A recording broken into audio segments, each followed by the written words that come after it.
आणि कालपासून राज्यात मारहाणीचं एक प्रकरण गाजतंय। कल्याणमध्ये एका मराठी रिसेप्शनिस्ट तरुणीला ही मारहाण झाली होती। याच मारहाण प्रकरणातला आणखी एक धक्कादायक व्हिडिओ किंवा धक्कादायक प्रकार समोर आलाय। सोनालीला मारहाण करण्यापूर्वी आरोपी गोकुळ झानं शिवीगाळ केली होती आणि तिला धक्काबुक्की सुद्धा केली होती, असे या नव्या व्हिडिओमधून स्पष्ट होत आहे।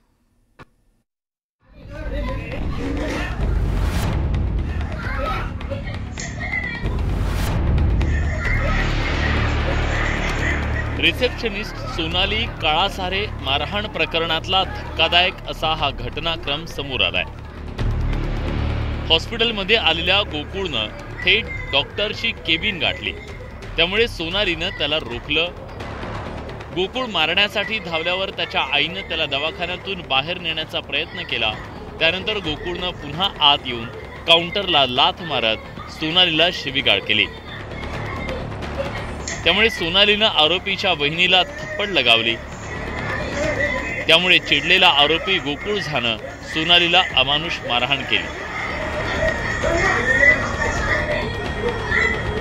माझं जे काम आहे ते मी करत होते। मला सरांनी तिथनं आतून मला सांगितलं की पेशंट थांबवा। मी वाटतं सरांना समोर उभं करून सरांची पण जबान घेऊ शकता।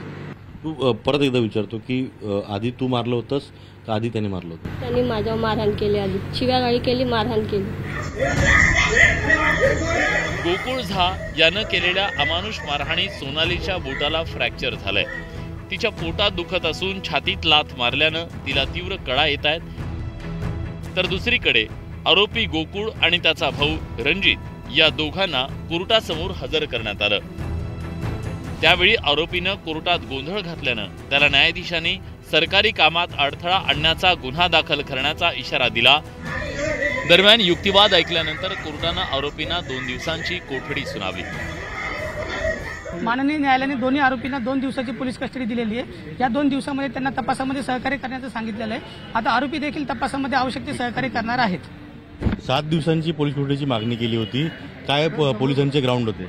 पोलिसांचे ग्राउंड हे होते की ज्या मुलीला मारहाण झाली फिर्यादीला, तिचे काय मेडिकल करायचे किंवा तिच्या वाढीव कलम वगैरे लागू शकतात, असं पोलिसांचं म्हणणं आहे। आरोपीनं सोनालीला मारहाण केल्यानंतर पोलिसांना चकवण्यासाठी लूक बदलला होता। मात्र मनसे कार्यकर्त्यांनी त्याला ओळखून ताब्यात घेत पोलिसांकडे सोपवलं। आरोपीच्या विरोधात आधीपासून गुन्हे दाखल आहेत। विठ्ठलवाडी आणि कोळसेवाडी पोलीस स्टेशनमध्ये गोकुळ झा याच्या विरोधात आधी गुन्हे नोंदवण्यात आले। फेरीवाल्याकडून हप्ता वसुली, दरोडे, मारहाण असे अनेक गुन्हे गोकुळ झानं केले। आरोपी गोकुळ झा याचे सोशल मीडियावरील गुन्हेगारी प्रवृत्तीचे व्हिडिओ आणि हॉस्पिटलमध्ये त्यानं केलेलं हिंसक वर्तन पाहून सगळ्यांनाच धक्का बसलाय। त्यामुळे आरोपीला कठोर शिक्षा व्हावी असं मत नागरिकांकडून व्यक्त केलं जात आहे। अजित मांढरे, न्यूज 18 लोकमत, ठाणे।